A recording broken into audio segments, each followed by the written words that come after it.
truly was a real deal on the baseball field. I know. I saw him play semi-pro ball, and I was darn glad we didn't have to play his team. He was an outstanding baseball player, but he also excelled in football. And he could have accepted full scholarships in both football and baseball to many Division I schools.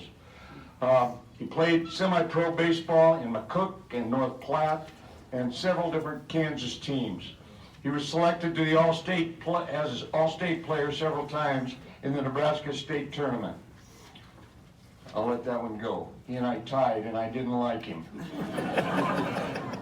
He continued his semi-pro with the Valentine Hearts in the Basin League and with the Boulder Collegians. He possessed an outstanding throwing arm. You just didn't try to steal on him. Of course you could hit. You don't become an All-American if you can't hit. And unlike many catchers, he could run and was one of the leaders on his team in stolen bases. He was signed in he was drafted in the 4th round by Kansas City, but he turned down an $18,000 bonus, and that was real money in those days. KC missed out, though, because Billy went on to Arizona State and became an All-American catcher and was drafted number 1 by the Mets in 1969. And I'd be remiss if I didn't mention Arizona State that year won the NCAA baseball championship in Omaha, and Bill was selected on the CWS All-Tournament team. Following college, he signed professionally and played for 6 years in the minor leagues with the Mets organization and moved as high as AAA with them. He passed away in 2008. We tip our hats to Bill Cotton, Hall of Famer. Here to accept the award is Tom. Come on up, Tom Cotton.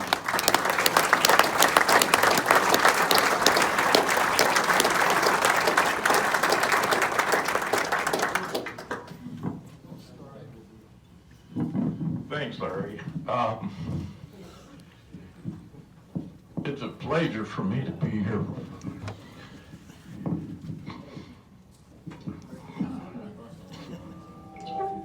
I'm sorry. Bill and I were very close. He was 4 years my junior, and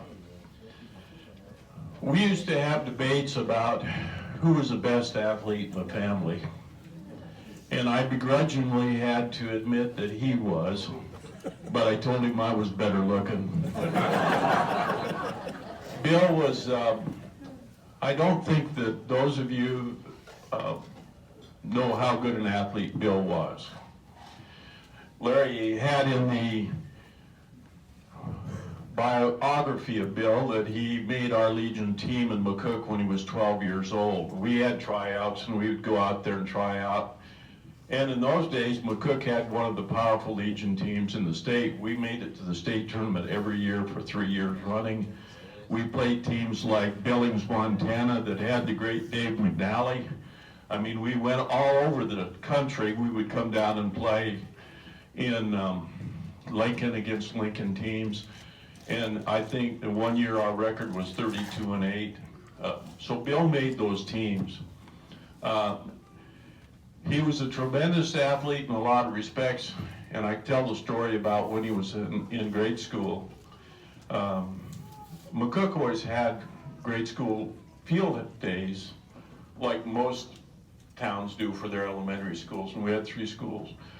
Bill would compete in the sprints, and he would also complete what we call the triple jump today. And as a 6th grader, Bill had a lead that would have placed him 5th in the state meet that year in Class A. As a junior high 8th grader, he ran a 10.800. He was a tremendous football player. Coach Devaney tried everything he could to get Bill to come play football, even telling him if he would come to Nebraska and play for him, he would let him switch the scholarship to baseball. If he would do that. There was not a year that he was not at Arizona State that Frank Cush, the football coach, didn't try to talk him into coming out and play football for him.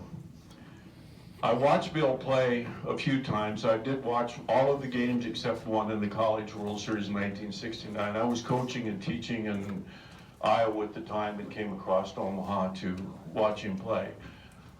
And what Larry said about Bill, I mean, he had a tremendous arm. From the squat, he could throw that ball and it would never get more than 3 feet off the ground. If the pitcher was on the mound, he would cut him in two. I mean, and his arm was a laser. And he could run. And I'll tell you a little story later. I had a conversation with his college baseball coach, Bobby Winkles, who's 90 years old.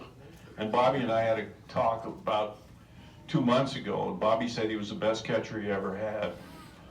But Bill would run, he would run those guys. And if you played on Winkles' team, Bill had to back up. Any infield play, he had to be down to first base. And many times he would beat the batter down there in full catcher's gear. One of the humorous things that I saw at the College World Series, Bill would just, you know, when the pitcher would throw the ball, he'd lob it back to him. If that pitcher crossed him up, Bill would come up to his stance and that ball would be a laser back there. It would pop. I mean, he would throw it as hard as he could. Wouldn't say a word to the pitcher, but the pitcher knew, don't cross me again. And I think that the one thing that I know about Bill, he would be honored to have been put into this great group of people.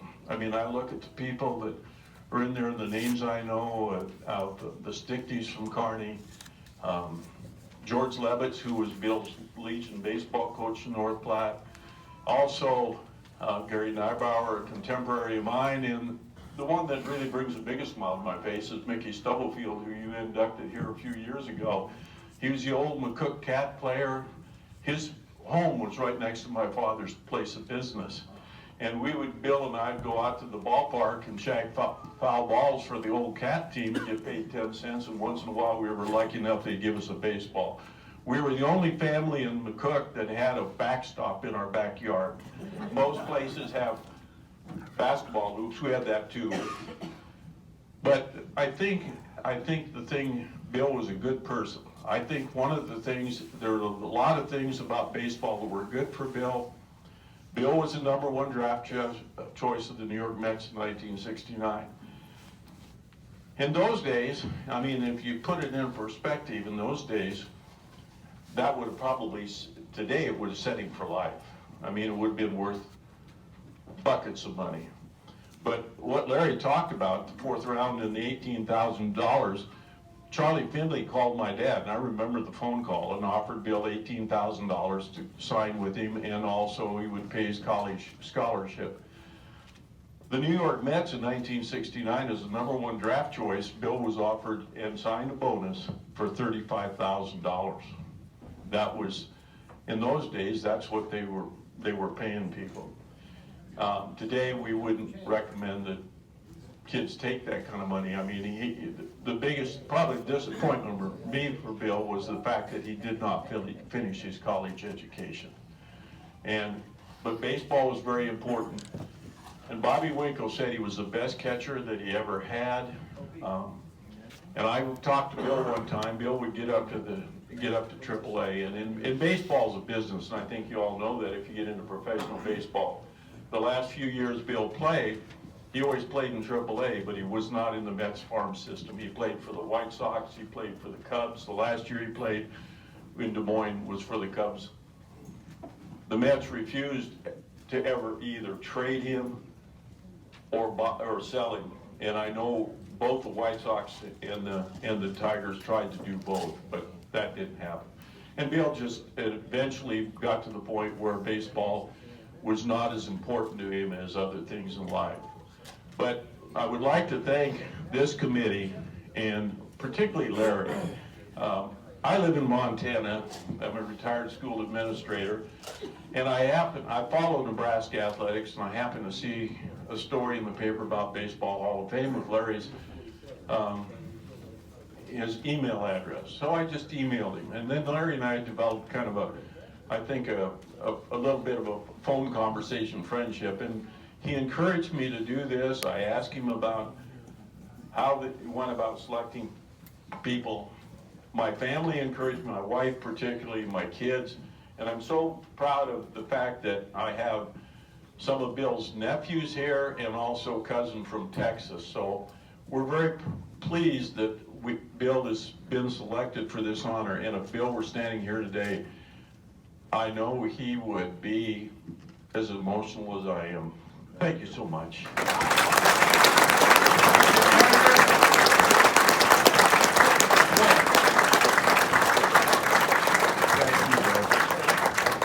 There you go, Big Eight. Go get 'em.